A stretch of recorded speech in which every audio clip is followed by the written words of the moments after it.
മഞ്ഞുമ്മൽ ബോയ്സിന് പിന്നാലെ RDX cinema നിർമ്മാതാക്കൾക്കെതിരെയും സാമ്പത്തിക തട്ടിപ്പ് പരാതി. വാഗ്ദാനം ചെയ്ത ലാഭവിഹിതം നൽകിയില്ലെന്നാണ് പരാതി.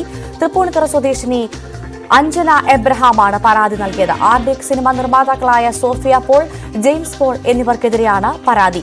സിനിമയ്ക്കായി 6 കോടി രൂപ നൽകി. 30% ലാഭവിഹിതമായിരുന്നുവെന്നാണ് വാഗ്ദാനം. എന്നാൽ സിനിമ 100 കോടിയിലേറെ രൂപ വരുമാനം നൽകിയിട്ടും വാഗ്ദാനം ചെയ്ത ലാഭവിഹിതം നൽകിയില്ലെന്നും പരാതി.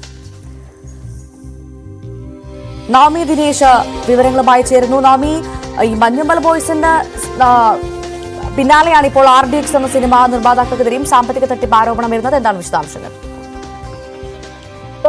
RDX സിനിമ നിർമ്മാതാക്കളായ സോഫിയ പോൾ, ഭർത്താവ് ജെയിംസ് പോൾ എന്നിവർക്കെതിരെയാണ് ഹിൽ പാലസ് സ്റ്റേഷനിൽ അഞ്ജന പരാതി നൽകിയിരിക്കുന്നത്. ഇതിൽ ഏറ്റവും പ്രധാനപ്പെട്ട കാര്യം പറയുന്നത്, ഈ സിനിമയുടെ നിർമ്മാണവുമായി ബന്ധപ്പെട്ട് ഈ സിനിമ തുടങ്ങുന്നതിന് മുൻപ് ഈ നിർമ്മാതാക്കൾ തന്നെ വന്ന് പരിചയപ്പെട്ടു. അതിനുശേഷം ഇങ്ങനെ ഒരു സിനിമ എടുക്കുന്നുണ്ട്, ഇതിലൊരു 6 കോടി രൂപ ഇൻവെസ്റ്റ് ചെയ്യണം, അതിനുശേഷം സിനിമയുടെ ലാഭത്തിന്റെ 30% അഞ്ജനയ്ക്കും ബാക്കി ശതമാനം ഈ പ്രൊഡ്യൂസർക്കും നൽകാമെന്നായിരുന്നു ധാരണ. ഇത് പ്രകാരം താൻ 6 കോടി രൂപയാണ് ഈ സിനിമയ്ക്ക് വേണ്ടി നൽകിയത്. പിന്നീട് ഈ സിനിമ 100 കോടി ലാഭം കൊയ്തു എന്ന് താൻ അറിഞ്ഞു. പക്ഷേ താൻ മുടക്കിയ മുതലോ അല്ലെങ്കിൽ തനിക്ക് വാഗ്ദാനം ചെയ്ത ലാഭമോ നൽകിയില്ല.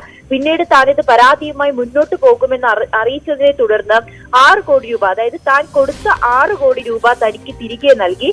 പകരം തനിക്ക് ഇതിലൊരു ലാഭം, ഈ 30% വാഗ്ദാനം ചെയ്ത ലാഭം നൽകിയില്ല. ഇതിനെ തുടർന്ന് ഈ സിനിമയുടെ കണക്കുകൾ ബോധിപ്പിക്കണമെന്ന് താൻ ആവശ്യപ്പെട്ടു.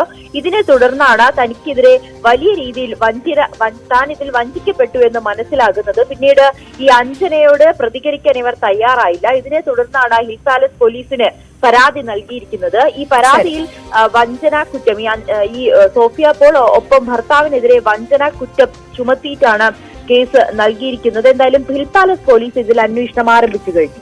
ശരി, നന്ദി. നാമി ദിനേശാണ് വിവരങ്ങൾ പങ്കുവച്ചത്.